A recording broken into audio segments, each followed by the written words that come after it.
ভ্রমণ পিপাসুদের জন্য সুখের খবর। মঙ্গলবার কাজিরাঙ্গায় উদ্বোধন হলো সরকারি অর্কিড উদ্যানের। আনুষ্ঠানিকভাবে উদ্যানটি উদ্বোধন করলেন মুখ্যমন্ত্রী ডক্টর হিমন্ত বিশ্ব শর্মা। প্রায় 16 কোটি টাকা ব্যয়ে গড়ে তোলা হয়েছে অর্কিড উদ্যানটি। 20 বিঘা জমি জুড়ে বিস্তৃত অর্কিড উদ্যান।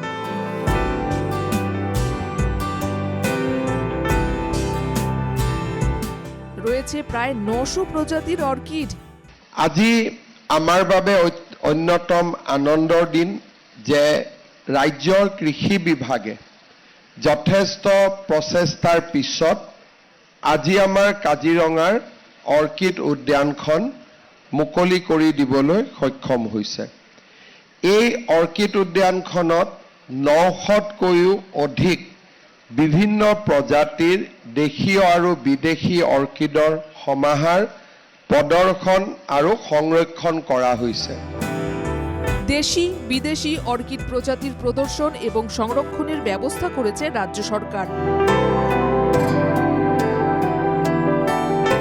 রয়েছে 5 আসনযুক্ত সাংস্কৃতিক মঞ্চ।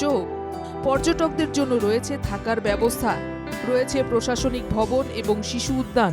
26 চনৰ আমাৰ এই উপহাৰেৰে আমাৰ পৰ্যটক অনুষ্ঠানটোলৈ মানে বহুতখিনি আশাৰ বতৰা আনিব। কাৰণ আমাৰ যিহেতু ইয়াত আপোনাৰ এটা ছিজনতহে আমাৰ মানে পৰ্যটকসকল আহিবলৈ সুবিধা থাকে, কিন্তু অফ ছিজনতো এটা বন্ধ হৈ যায়, মানে ব্যৱসায়টোৱে বন্ধ হৈ যায়।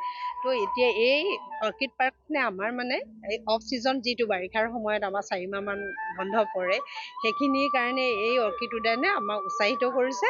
আৰু মানে পৰ্যটকসকল অফ ছিজনতো আমাৰ ইয়াত আহি তেওঁলোকে এইখিনি ফুৰিব পাৰিব। ই আমাৰ কাৰণে বহুত ভাল খবৰ। নেতৃত্বাধীন চৰকাৰখনে যোৱা 10টা বছৰত 16 চনৰ পৰা দায়িত্ব লোৱাৰ পিছতে অসমৰ বিভিন্ন পৰ্যায়ত উন্নয়নবিলাক আপোনালোকে ৰাইজে দেখিছে, ৰাইজে অনুভৱ কৰিছে। আমাৰ বোকাখাটৰ সন্মানীয় বিধায়ক তথা অসম চৰকাৰৰ জ্যেষ্ঠ কেবিনেট মন্ত্ৰী অতুল বৰা ডাঙৰীয়াৰ নেতৃত্বতো আমি বোকাখাটবাসীয়ে যথেষ্ট আমি উন্নয়নৰ মুখ দেখিছোঁ। এইখন এখন এছিয়াৰ এখন সৰ্ববৃহৎ অৰ্কিড উদ্যান। ইয়াত মানে যথেষ্ট সম্ভাৱনা আছে। আমাৰ যিহেতু কাজিৰঙা ৰাষ্ট্ৰীয় উদ্যানৰ লগতে আমি পৰ্যটকখিনি আমি আকৰ্ষণ কৰিব পৰাকৈ এখন অৰ্কিড উদ্যান চৰকাৰে প্ৰস্তুত কৰি উলিয়াইছে। এদিনের অনুষ্ঠানে উপস্থিত ছিলেন মন্ত্রী অতুল বরা। নতুন অর্কিড উদ্যানের উদ্বোধনে কাজিরঙায় পর্যটকদের সংখ্যা উত্তরোত্তর বাড়বে বলেই আশা করা হচ্ছে। কাজিরাঙ্গা থেকে কিষাণ ছেত্রীর রিপোর্ট, এনকেটিভি বাংলা।